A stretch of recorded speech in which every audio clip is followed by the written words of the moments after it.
ચાલો આજે આપણે ધોરણ 9 વિષય ગણિત ચેપ્ટર નંબર 1 સંખ્યા પદ્ધતિ એમાં સ્વાધ્યાય 1.4 નો દાખલા નંબર 1 જોવાનું છે, જેની રકમ છે આપેલી સંખ્યાઓનું સમય અને અસમય સંખ્યાઓમાં વર્ગીકરણ કરો કે ભાઈ જો નીચે જે સંખ્યા છે એમાંથી કઈ સંખ્યા સમય સંખ્યા છે અને કઈ સંખ્યા અસમય સંખ્યા છે એ આજે આપણે જોવાનું છે। એમાં પહેલું છે 2 - વર્ગમૂળ 5।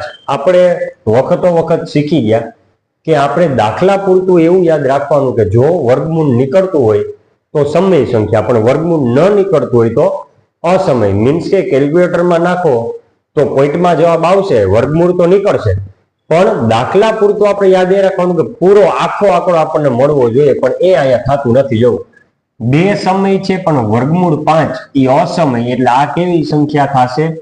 અસમય, અસમય સંખ્યા।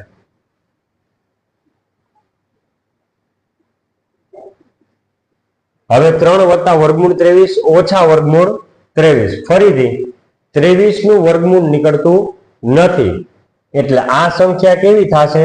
તો પેલી નજરમાં બધા એમ કહી દે કે અસમય સંખ્યા, કેમ કે 23 નું વર્ગમૂળ નીકળતું નથી। પણ જોવાનું પેલા સાદરૂપ કઈ બની શકે એમ છે? તો કે હા, સાદરૂપ થઈ શકે। જો આમાં કાઉન્સને છોડી નાખો તો 3 વત્તા વર્ગમૂળ 23 ઓછા વર્ગમૂળ 23, હવે વત્તા વર્ગમૂળ 23 ઓછા વર્ગમૂળ 23 કેન્સલ થાય, ઉડી જાય, તો વધે કોણ? અહીંયા 3। હવે જવાબ શું આવજો? પેલી નજરે જોતા 23 નું વર્ગમૂળ નીકળતું નહોતું તો તમે અસમય કહેતા હતા, પણ વર્ગમૂળમાં 23 જે છે એ સાદરૂપ આપતા નીકળી જાય છે, તો ખાલી વધે 3, અને 3 એટલે કેવી સંખ્યા થાય? તો કે સમય સંખ્યા। ક્લિયર? હવે ત્રીજો દાખલો 2 વર્ગમૂળ 7 છેદમાં 7 વર્ગમૂળ 7। હવે 7 નું વર્ગમૂળ નીકળતું નથી, એટલે કે અસમય સંખ્યા થાય, પણ પેલી નજરે જોતા એવું લાગે કે અસમય સંખ્યા છે, પણ સાદરૂપ આપો, અંશમાં વર્ગમૂળ 7 છેદમાં વર્ગમૂળ 7 નીકળી ગયા, તો જવાબ શું આવશે? 2/7। હવે 2/7 જે છે એ કેવી સંખ્યા છે? તો કે સમય સંખ્યા। એટલે યાદ એટલું રાખવાનું કે સાદરૂપ જો અપાતું હોય તો આપણે સાદરૂપ આપવાનું, સાદરૂપ આપ્યા પછી જે સંખ્યા વધે ને એના ઉપરથી આપણે નક્કી કરવાનું સમય સંખ્યા છે કે અસમય સંખ્યા। હવે અહીંયા છે 1/2 વર્ગમૂળ 2, આ તો આપણે ઓમાં પણ આવ્યો હતો, છેદનું સમીકરણ કરવાનું, એટલે અસમય સંખ્યા છે તો ખ્યાલ જ છે 2 નું વર્ગમૂળ નીકળતું નથી, મીન્સ કે આખો આંકડો નીકળતો નથી, એટલે 1/2 વર્ગમૂળ 2 કેવું થશે? તો કે અસમય સંખ્યા થશે, અસમય સંખ્યા। હવે આવે છે 2 પાઈ।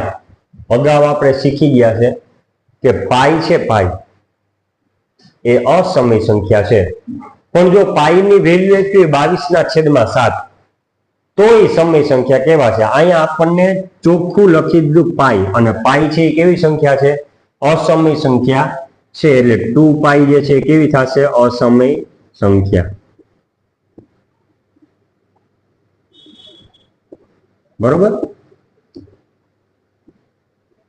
ફરીથી ચેક કરી જાય, વર્ગમૂળ 5 વાળું છે એટલે અસમય સંખ્યા, વર્ગમૂળ 23 આ કેન્સલ થાય છે, ઉડી જાય છે, એટલે સમય સંખ્યા બની, અંશમાં અને છેદમાં વર્ગમૂળ 7 ઉડી જાય છે, છેલ્લે વધ્યું 2/7, એટલે સમય સંખ્યા બની। 2/7 એટલે p/q સ્વરૂપ ગોઠવાનું, એટલે 1/2 વર્ગમૂળ 2 છે, વર્ગમૂળ 2 અસમય સંખ્યા, એટલે આખું જે છે અસમય સંખ્યા થશે।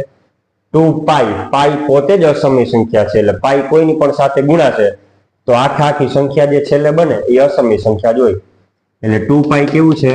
અસમય સંખ્યા છે। તો સ્વાધ્યાય 1.4 એનો દાખલા નંબર 1 આપણે પૂરો કરીએ છીએ।